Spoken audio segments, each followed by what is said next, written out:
Alhamdulillah tuan-tuan sekalian, mengail tenggiri di Kuala Daik, hanyut ke tengah sampan Belanda.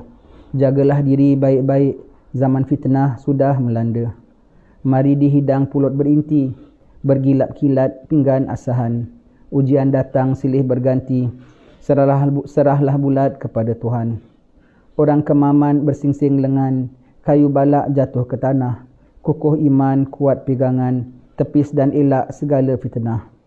Pohon meranti daunnya lebat, duduk berehat di pohon buluh. Bersihkan hati, banyakkan taubat, kelak hidayat datang menyuluh. Bawa balang berisi halwa, tengah laman jatuh terhempas. Biar hilang harta dan nyawa, namun iman jangan kau lepas. Alhamdulillah tuan-tuan sekalian, bertakwa kepada Allah Ta'ala, minta ampun kepada Allah Ta'ala.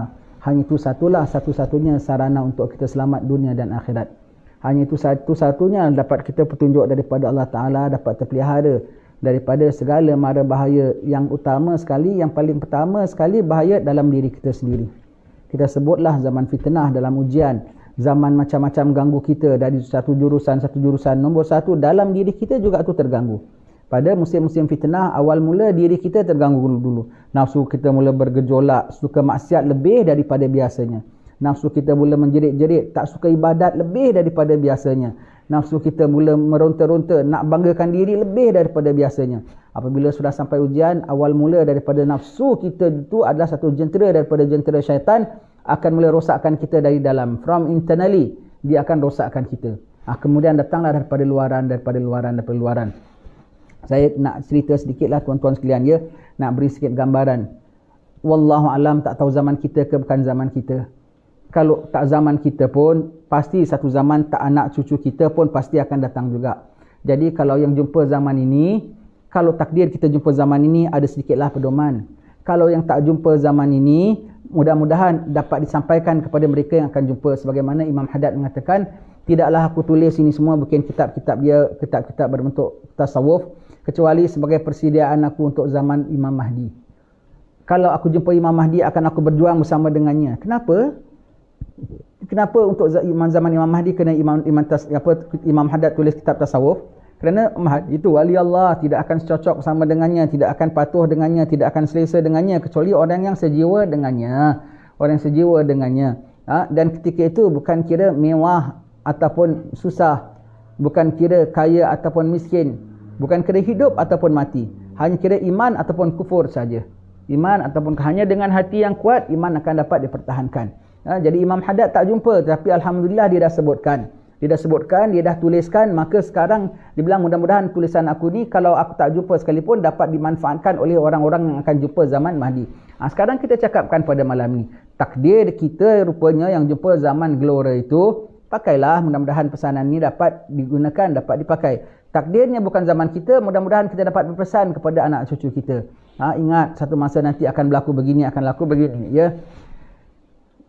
Segala tribulasi yang kita hadapi sekarang ni belum lagi. Baru ibarat kereta api, baru lari daripada landasannya. Belum terbalik lagi pun. Baru begini-begini saja. Baru goncang-goncang sikit dalamnya. Ibarat kalau lori itu, tayarnya baru pancit, belum letup lagi pun. Belum terbalik pun, belum jatuh gaung pun. Ibarat kalau kapal terbang, dah mula tergoyang-goyang. Belum apa-apa lagi.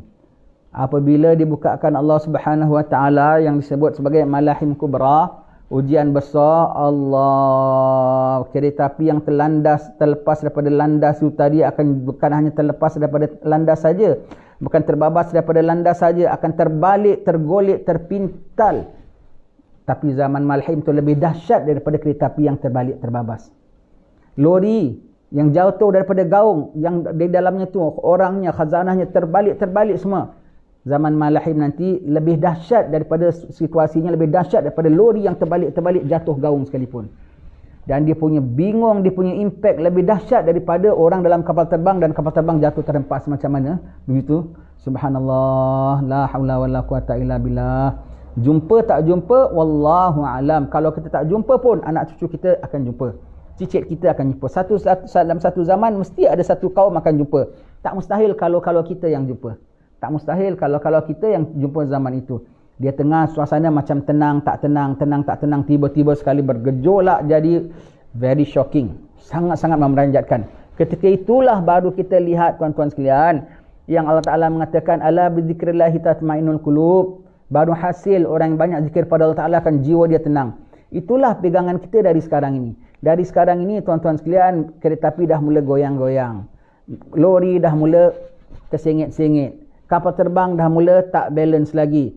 Pegang kuat-kuat, siapkan pelampung, pegang kuat-kuat iman kita, pegang kuat-kuat amal kita. Itulah cushion kita, itulah seat belt kita, itulah tali pinggang keledar kita, itulah juga pelampung kita, itulah juga safety cap kita, itulah juga cushion kita.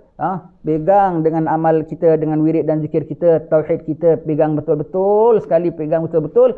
Apabila betul-betul geloranya berlaku nanti, terbalik, terhempas, terpulas, impact dia lebih daripada kapal terbang terhempas, impact dia lebih daripada kapal karam, impact dia lebih daripada lori jatuh gaung, impact dia lebih daripada kereta api terbabas daripada landasan. Sangat-sangat begitu sekali suasananya. Ketika itu baru kita lihat, ala bizikrillahi tatma'innul qulub. Hasil hanya berzikir dengan Allah Ta'ala, pada Allah Ta'ala hati akan menjadi tenang. Yang banyak zikir pada Allah Ta'ala akan mengatakan la haula wala quwata illa billah, la haula wala quwata illa billah, akan mengatakan subhanallah, subhanallah, akan mengatakan astaghfirullah, astaghfirullah. Impaknya didapat kontrol.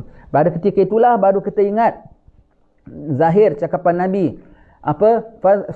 Firman Allah Ta'ala, fadhkuruni azkurkum, ingatilah kamu akan daku, nescaya kamu akan aku ingati.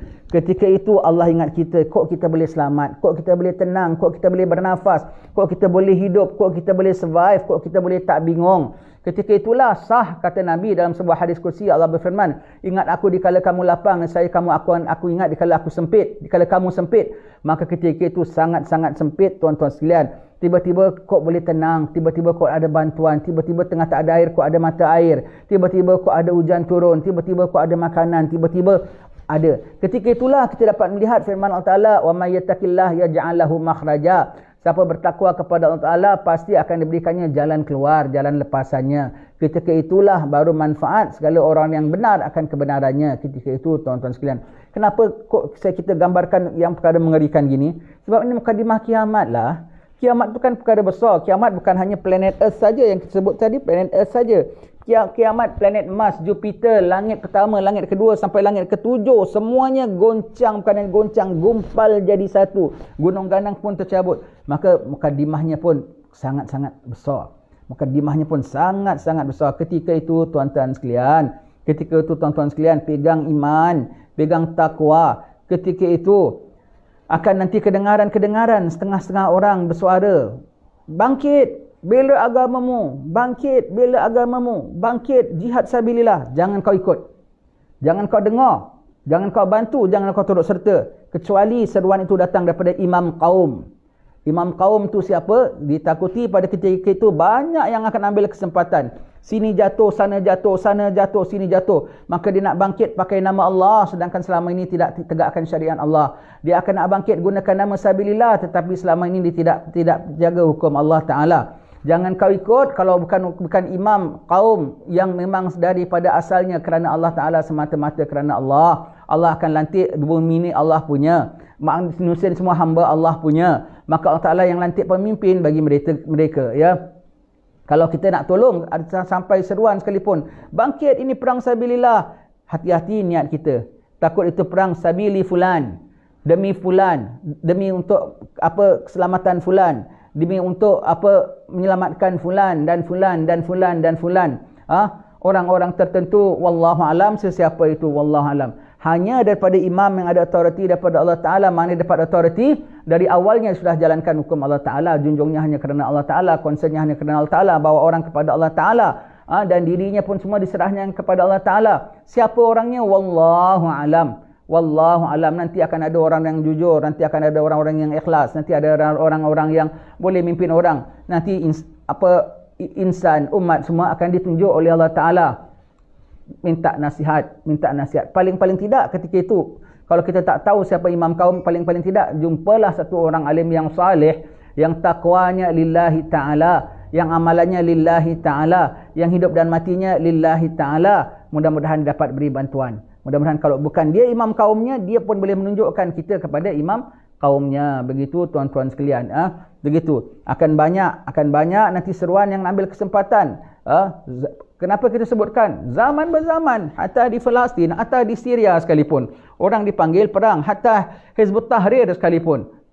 Mengatakan perang dengan nama Allah. Perang dengan nama Allah. Betul tak sebetulnya? Tak betul. Demi kepentingan golongan tertentu, demi kepentingan orang-orang tertentu. Pakai nama Allah tetapi yang dijalankan bukan syariat Allah. Pakai nama Allah tetapi bukan bawa orang takwa kepada Allah. Pakai nama Allah tetapi sebetulnya demi kepentingan diri masing-masing. Jangan kita terperdaya ketika itu tuan-tuan sekalian. Kita akan hadapi goncangan, kita akan hadapi ujian, insan akan hadapi goncangan dan ujian dan berbagai-bagai. Semuanya tiba-tiba ada seruan untuk nak lepaskan diri daripada kepayahan ini. Mari kita juang sabilillah. Itu adalah lepas mulut buaya masuk mulut naga tuan-tuan sekalian. Lepas mulut buaya masuk mulut naga. Allah, kenapalah cerita yang seram-seram saja gini, tak ada cerita lain ke? Kalau yang senang-senang tak payah cerita pun tak apalah. Kalau datang aja kau happy lah, kau kecapi. Yang ditakuti adalah yang susah. Kalau makan ikan, kita tak bilang anak kita, makan je nak air sedap tau nak, dagingnya sedap, enak, konyah nak, sedap nak memang. Ibunya tak payah cakap. Anaknya tahulah sedap tu sedap lah. Kena bilang, hati-hati tulangnya nak ya, hati-hati jangan rasa-rasa nak ya, jangan tersengkang tekak nak ya, hati-hati nak ya, konyah betul-betul nak ya, hati-hati. Begitu. Kalau makan sup, tak bilang, oh supnya sedap, enak, begini. Kan bilang, hati-hati nak ya, panas ya. Yang disebutkan apa? Bahayanya. Kita nak pergi holiday jalan saja, nak makan angin. Happy ya, enjoy ya. Lonjaklah engkau, gembiralah engkau. Tidak, macam orang pesan apa? Hati-hati dalam perjalanan ya. Hati-hati dalam perjalanan. Itu maknanya dijaga-jagakan. Dijaga-jagakan atas kemungkinan segala apa yang tidak. Ini kan pula Nabi sudah cakap. Akhir zaman keadaannya begitu. Dan sekarang kita tengok suasananya tidak makin jernih. Bahkan semakin nampaknya seperti keruh bawa kepada keladak. Keladak bawa ke tak mendak-mendak. Allah, tiba-tiba datang perkara yang mengerikan secara mendadak. Timbul perkara-perkara yang dahulu tak ada, kini ada pula perkara yang tidak-tidak. Allah, orang tua sampai berlaku macam budak. Allah, takut kalau tiba waktu Allah Ta'ala nak tindak. Ya. Maka Allah Ta'ala bebas. Segala apa berlaku menurut dia punya kehendak. Begitu tuan-tuan sekalian ya. Begitu. Jadi kita jaga diri kita. Takwa dari sekarang, kuatkan takwa. Kau jumpa zaman ini, ada preparation. Tak jumpa zaman ini, this preparation kau gunakan untuk menghadap sakaratul mautmu. Entah malam ni, entah besok, entah lusa. Sedikit tidak rugi. Alamak, ustaz ni cakap bab ini saja. Kiamat lagi lama lah, lagi 300 tahun lah, lagi 3000 tahun pun tak salah kita cakapkan. Dari Nabi Adam alaihissalam, Nabi Nuh alaihissalam, Nabi Idris alaihissalam, tu semua nabi-nabi senior-senior, nabi-nabi zaman-zaman dahulu kala. Tak lepas ingatkan umatnya tentang fitnah Dajjal. Zaman Dajjal bila? Zaman kita pun belum keluar Dajjal lagi. Tapi dari zaman Adam, zaman Nabi Ibrahim dah ingatkan umatnya tentang fitnah Dajjal, Mereka jumpa kah? Mereka tak jumpa, tapi fitnahnya sudah ada sejak dari dahulu lagi. Kerana itu semua adalah kuncu-kuncu iblis, sudah ada sejak dahulu lagi. Maka sejak dari dahulu lagi dah peringatkan. Ini kan pula zaman kita tak boleh kita ingatkan kah? Baik, kalau tak peringatkan tak apalah. Kita bilang tuan-tuan sekalian, malam ni kita ingatkan, kita gembira, kita seronok-seronok, kita happy-happy. Betul. Tapi jangan lupa tuan-tuan sekalian, kalau nak menari, tengoklah bagaimana rentaknya. Jadi kita Imam Haddad selalu mengatakan, kalau kita bercakap, memberi nasihat kepada orang, tengok atas permintaan orang bagaimana. Dia bilang bukan permintaan lisan ya, permintaan ahwal. Ahwalnya tu macam mana, perlu disentuh perkara apa. Kalau baik, kalau sembuh, kalau sihat, kalau reda segala wabak ini, kalau tenang balik semula, alhamdulillah. Bermaknanya bukan zaman kita lah, zaman lain akan datang. Macam orang sakit lah, orang sakit, orang bilang apa? False alarm. Doktor sudah bilang, mak awak sudah tenat, sudah gini. Kita pun datang, dah bacakan Yasin, dah bacakan Ra'ad. Tak tahu, sembuh pula. Celik mata, aku kat mana? Kat hospital, sembuh pula. Lagi 3 minggu balik. Pergi terapi boleh jalan. Raya boleh buat kuih lagi. Allah, mak masih panjang umur, 13 tahun lagi masih boleh hidup lagi. Tapi ujungnya mati tak? Mati juga. Begitu. Umur dunia ya begitu. Kalau takdirlah bukan zaman kita. Kalau takdir zaman-zaman Aceh lagi dahulu sudah sebut fitnahnya. Zaman-zaman Aceh perang. Aceh di antara negeri-negeri Melayu yang betul-betul semalam Ustaz Wan datang sini cerita. Aceh di antara negeri-negeri Melayu yang pertahankan habis-habisan sampai titik-titik penghabisan. Yang lain semua banyak dah kalah dengan pihak penjajah. Aceh masih fight lagi ya. Sampai begitu. Dari zaman mereka sudah sebut ini fitnah akhir zaman, Ini kan pula zaman kita, tuan-tuan sekalian. Ini kan pula zaman kita. Berjaga-jaga, bersiap-siap. Sedikit tak ada ruginya. Sedikit tak ada ruginya. Sedikit tak ada ruginya. Bertakwalah kepada Allah Ta'ala. Buat yang disuruh, tinggal yang ditegah. Tobat daripada segala dosa-dosa kita. Taat kepada mak bapak kita. Jaga tanggungjawab terhadap anak dan isteri kita. Tunaikan sembahyang 5 waktu, jangan tinggal. Zakat jangan lupa. Semuanya yang disuruh buat dengan seberapa baiknya. Yang disuruh 2, zahir dan batin. Zahir yang disuruh iaitu apa? Taat kepada ibu bapa, sembahyang, zakat, puasa, sembahyang sunat, bangun malam, baca Quran, yang fardu dan yang sunat, zahir. Dan yang disuruh batin, ikhlas, redha, tawakal, zuhud, taqwa. Itu yang disuruh batin. Tinggalkan yang ditegah, zahir, judi, arak, zina, mengumpat. Tinggalkan yang ditegah, batin, ujub, riak, takabur, merendahkan orang lain, merasa diri tinggi, semuanya itu ya. Allah, semuanya itu. Pandang orang dengan pandang sinis, semuanya itu kena tinggalkan.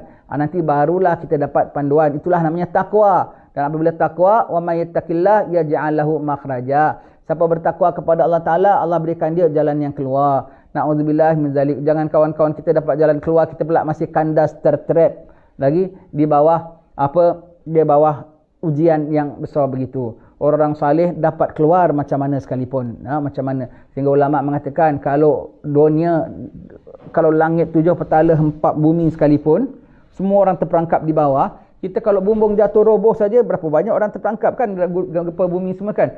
Ini 7 petala langit kalau roboh sekalipun, tak tahu kau tengok orang bertakwa boleh keluar. Mana keluar? Pasal Allah dah bilang, ya ja'allahu makhraja. Pasti.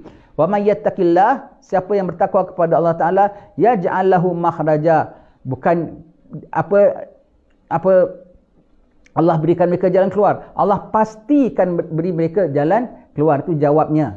Ya ja'allahu makhraja. Pasti Allah Ta'ala jadikan baginya jalan keluar. Begitu tuan-tuan sekalian. Semoga Allah Ta'ala tetapkan iman kita, ampunkan dosa kita, meridai kita. Ampunkan dosa kita dan beri kita dada yang lapang. Dapat petunjuk yang baik. Dapat peliharaan daripada Allah Ta'ala. Daripada segala gangguan, zahir dan batin, dunia akhirat. Daripada segala makhluk Allah Ta'ala, baik manusia, baik jin, baik haiwan, baik apa segalanya, baik kuman sekalipun, baik angin sekalipun, baik apa segala makhluk yang mengganggu, kita minta lindung Allah Ta'ala supaya kita diselamatkan. Amin. Allahumma amin. Nur yahdil hairina dhiya'uhu wa fil hashri willul mursalina liwa'uhu تلقى من الغيب